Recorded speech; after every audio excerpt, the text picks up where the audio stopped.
Nichelle Nichols. Yes, you are. Good morning. Good morning.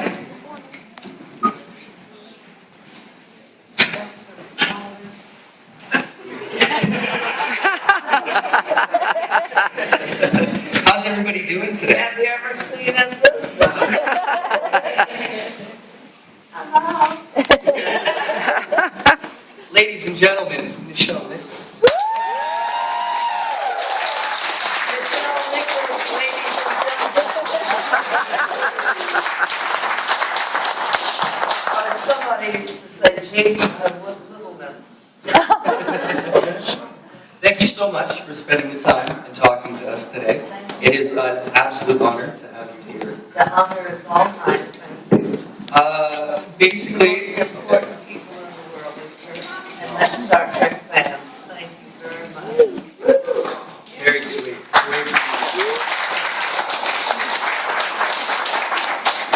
I'm sure there are many, many questions that all of you have, so mostly we'll do this Q&A.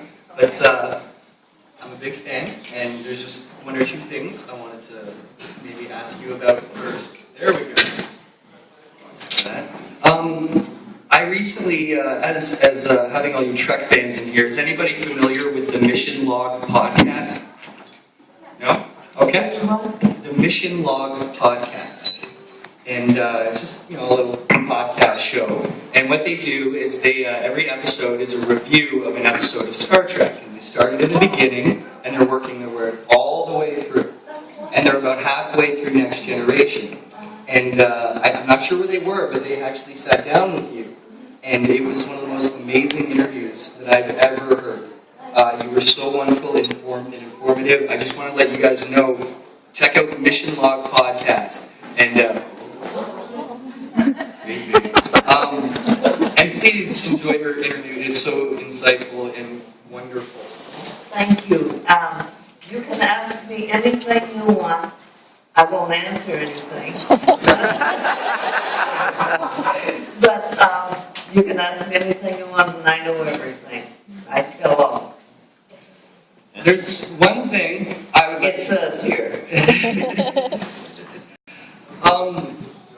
You're known so well for Star Trek, but you are so talented and have done so much beyond Star Trek. I'm a big fan of the 70s and certain independent films, and you did a film called Truck Turner. Didn't I ever? Is anybody familiar with Truck Turner? That character is so far away from Uhura that it was so strange. Because you grew up and you're watching Uhura. You forgot I was an actor. And it's not Uhura. In fact, the kids may not want to see this one, but fantastic portrayal. It really was. It was really wonderful. So, Thank you very much. what was it like getting to stretch, that kind of side of your acting skills? But as an actor, it's not a stretch. As an actor, if you accept the role, it's something you want to do, you become the character. So you build the character, you background. Hello? Are we missing something? Come on. A couple stragglers come here.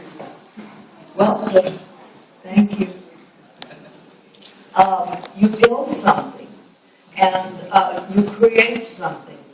You create a character that nobody else creates like you created, and it becomes a person with you, So it becomes one of the many characters that you create, and they become a family. My family of characters that I created. So it's fun. And, hello. So there are ears up here that want to hear me. They may not want to hear me, but they want to hear you. I don't think so. And any other questions? Yeah. What we can do here actually is we have any questions? Questions? Any Anybody? There we go, right over here.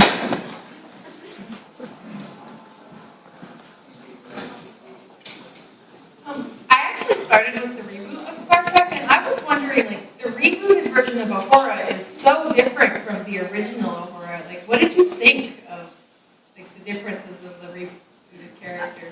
I'm not sure I understood the question. The reboot in the J.J. Abrams reboot. What do Can you? we do something else? Can we have whoever wants to have a question come in the center down, and then as they are ready to ask a question, they would be closer to me and everyone from here. Come on. Yes. I was wondering, like, the rebooted version of Uhura is a lot more, like, angry. Okay, wait a minute. See where she's standing? She's a lot angrier than your Uhura, who was very sweet. And I was wondering what you think of how J.J. Abrams reimagined the character you played. J.J. Abrams? Yeah. Yeah, I thought we're talking about the gal that did her. I thought she was wonderful. And what was wonderful even more about her is that she was nervous as a cat. You know, and she was so happy to be chosen, and then she was scared to death, you know. And so she said, before I can even accept this, I have to talk to Miss Nichols. And they said, well, you know, we can't let you talk to her because we don't run her. And somehow she was determined she wasn't going to do that role until she had talked to me. And I didn't know what she wanted to talk to me about, or that she was even in that position, you know. And finally, somebody that she knew my phone number. She refused to take the role until she talked to me. And so, you know, I didn't even know this. And so finally I get this call. I said, would you please talk to this girl because she won't take the role. And so I said, all right, we'll talk to her. And she came to and so I spoke to her. And she said, oh, I can't believe I'm talking to you. I said, wait a minute, you wanted to talk to me about something that you... She says, yeah, but I'm so nervous. And I said, where do you live? And she told me. And I said, you live about a mile from where I live. Why don't you come to my home? She went. I said, I'll send a car for you. You will? She was so wonderful. She finally came to the house, and I had lunch for her. She couldn't eat. I said, if you don't eat it, I'm going to have to eat it, which means that I'm going to put on some weight, which means that I am not going to be happy with you. And she said, okay, so we had lunch. And finally, she was just a wonderful gal. She relaxed. And she said, you're so normal. I love your house. And I took her all around the house and upstairs, out on the backyard, and we just kept talking. Before she left, we were the best of friends. You know, she was totally relaxed. We laughed our heads off.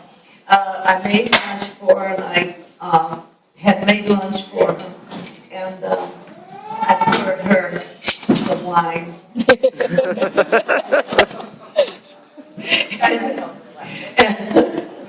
I had a vodka and tonic.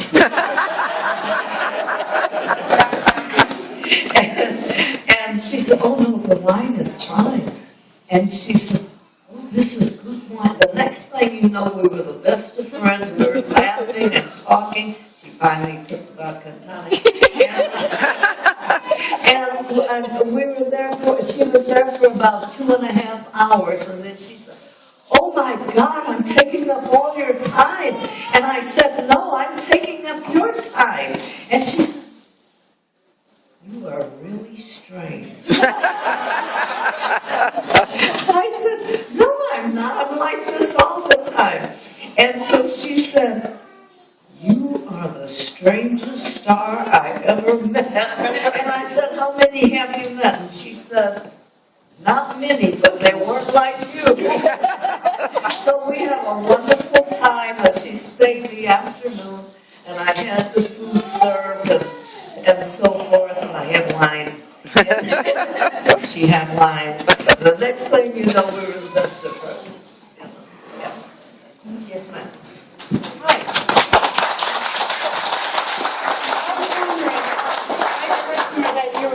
That you were going to quit the show. I'm sorry. I read somewhere that you were going to quit Star Trek early on, but then you met Martin King Jr. I was wondering what he said that inspired you to keep doing what you do. The question was that she had heard that I was going to leave the show and met Dr. Martin Luther King, which is exactly what happened.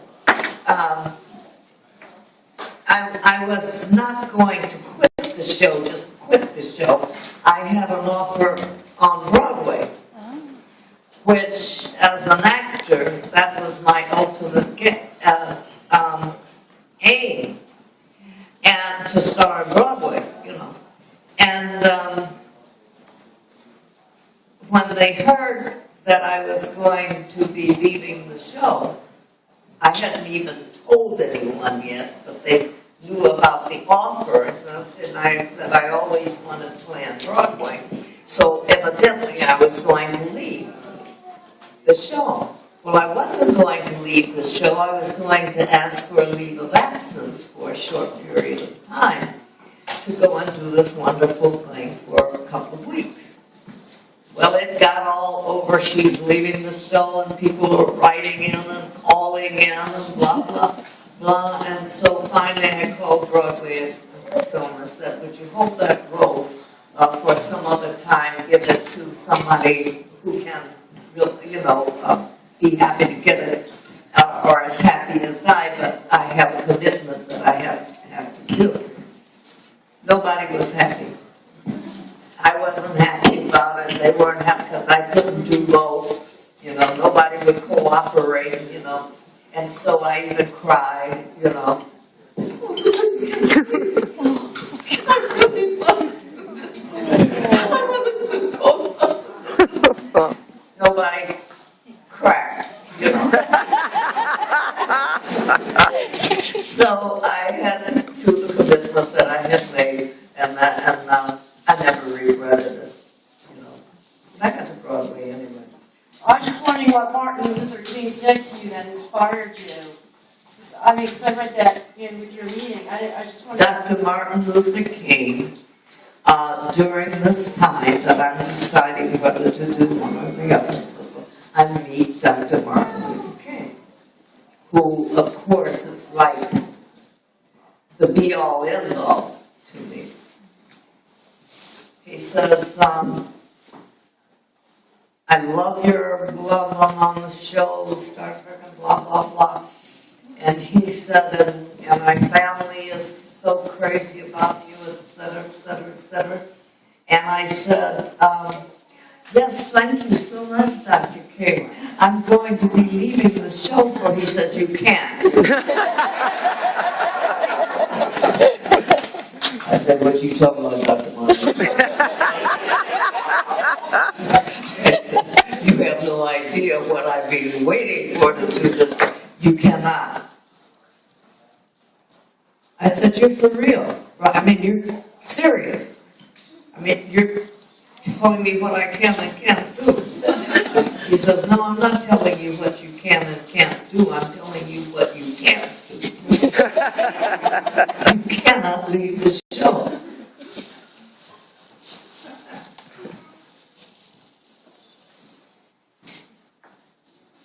So I did. And I've never regretted